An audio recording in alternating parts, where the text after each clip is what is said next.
जायाबो जानो हागौ नाथाय आं रिकुवेस्ट खालायदों गोविंद बसुमतारी फेरेंगा मालाबा बिखुङाव थफ्ला लानानै आखायाव सिलाय लानानै मालाबा बाब्राब खुब्राब थैनो गोनां जायो। बेबायदि समाव जेब्ला बाब्राब खुब्राब थैनाय समाव गावनि बिमा बिफा बिदा फंबाय गावनि लोगोफोरखौ गाबज्रि गाबज्रि जेब्ला थैनानै थाङो बेफोरखौ मालाबा समाव गोसोखाङोब्ला गावनि लोगोफ्रा मालाबा थानो हाया। गिबियावनो बयनिसिमबो खुलुमहरो आंनि चेनेलनि नायगिरि गेदेरमा रायजो राजा गाव गावनि बेसेन गोसा समखौ जेरावखि थाया दसे सम खोनासंलाङोबा गासिबो खाहानिखौ बुजिलांगोन आंनि गोसो गोरबोआवबो गोजोननाय मोनगोन। गादियाव थानाय दैदेनगिरिफोरनि खाथियाव गिबियावनो गोविंद बसुमतारी रनजित बसुमतारी माखासे इउपिपिएलनि गादियाव थानाय एक्स एनडिएफबि बेकग्राउन्डआव थांनानै बा एक्स एनडिएफबि जानानै गादियाव थानाय इउपिपिएलआव बिथांमोनखौ आं खावलायो बिथांमोना गावनि लोगोनि माखासे खैफोद आफोदखौ गासैबो सुफुंनो थाखाय गादियाव दङब्ला जोबथे साइलाव थाग्राफोरनि माखासे जेंनानि सायाव मुंख्लंफोरनि जेंनानि थाखाय जाथिनि खामानि मावनो थाखाय जुदि गादियाव दङब्ला गासैबो बर' हारिनि जेंनाखौ सुफुंनो थाखाय बिथांमोना आगान सुरदोंब्ला गिबियावनो आं खावलायो गोविंद बसुमतारी फेरेंगा माखासे बिथांमोना बिबानाव थानाय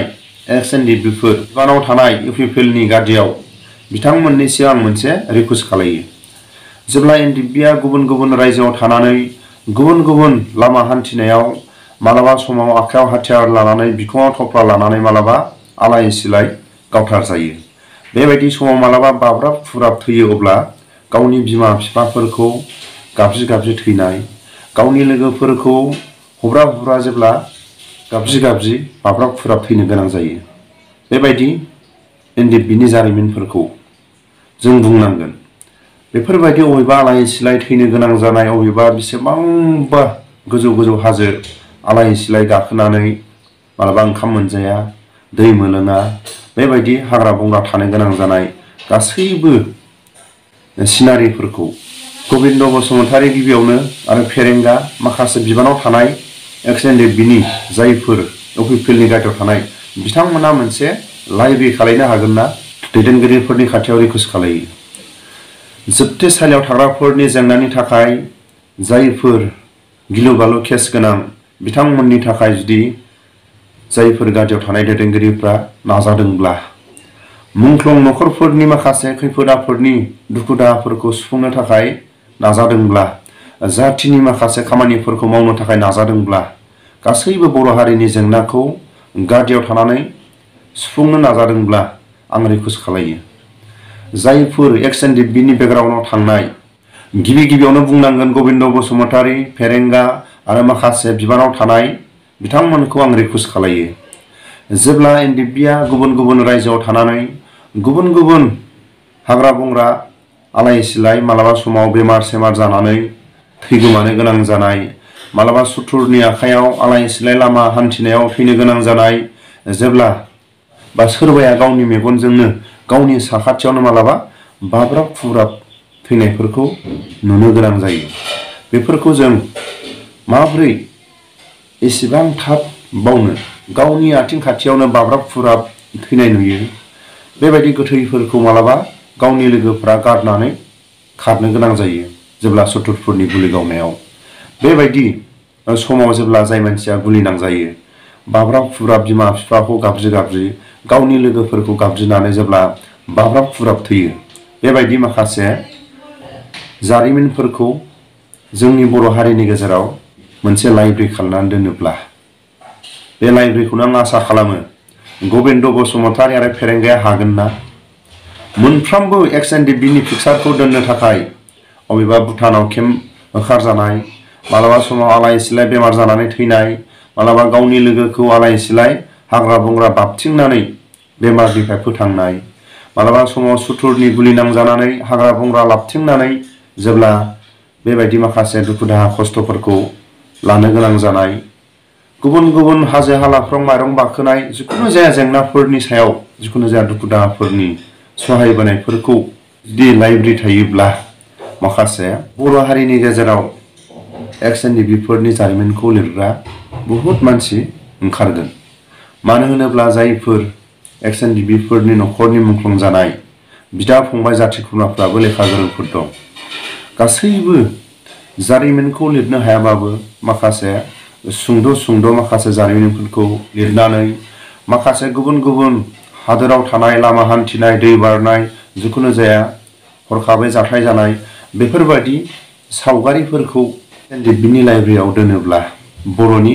गोथां जारिमिन जानानै थागोन होननानै आसा खालामो। जायफोर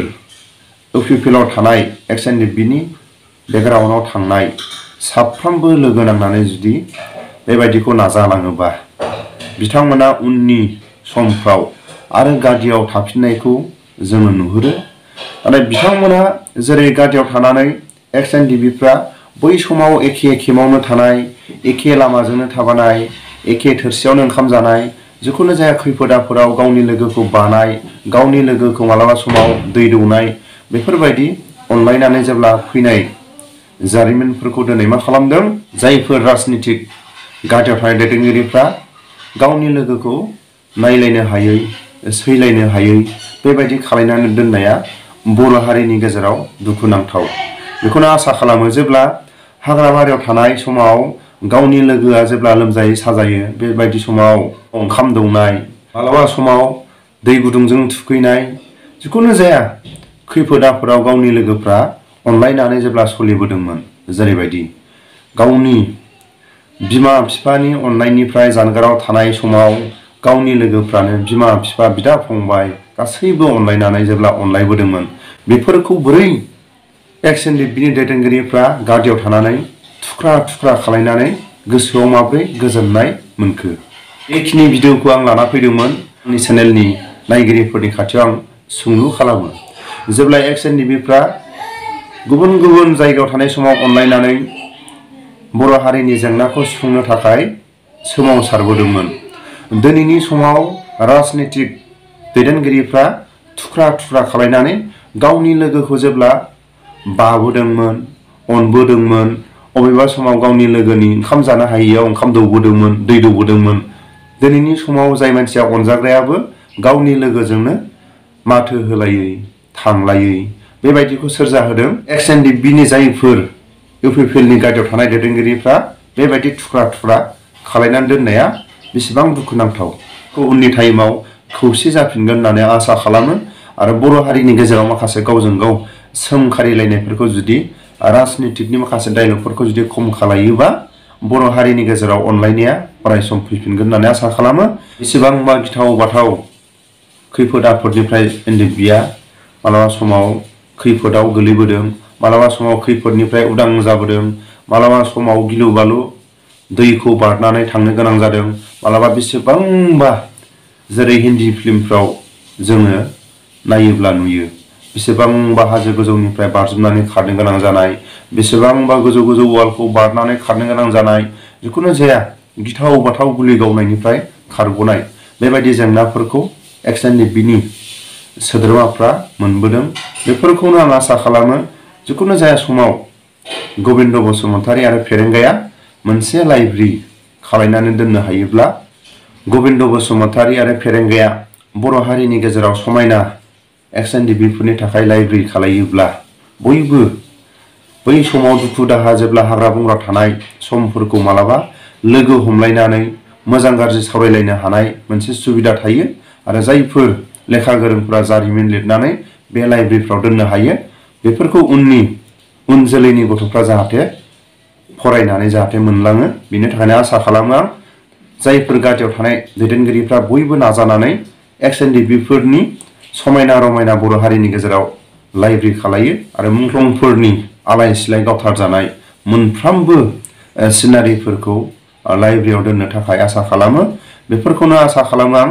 गले जाहाथे बेफोरबायदि खामानिखौ मावलांनो हायोबा बर' हारिनि गेजेराव बयनिबो गोसोआव गोजोननाय मोनगोन, एक्स एनडिएफबिफोरनि मुंख्लं नखरफ्राबो गोजोननाय मोनगोन। बयनिसिमबो दैदेनगिरिफोरनि खाथियाव आसा खालामो आखाइ खबजोबनानै। आंनि बुंनायफ्राव गोरोन्थिफोर जायोब्ला आं निमाहा बियो आखाइ खबजोबनानै। गोजोन्थों।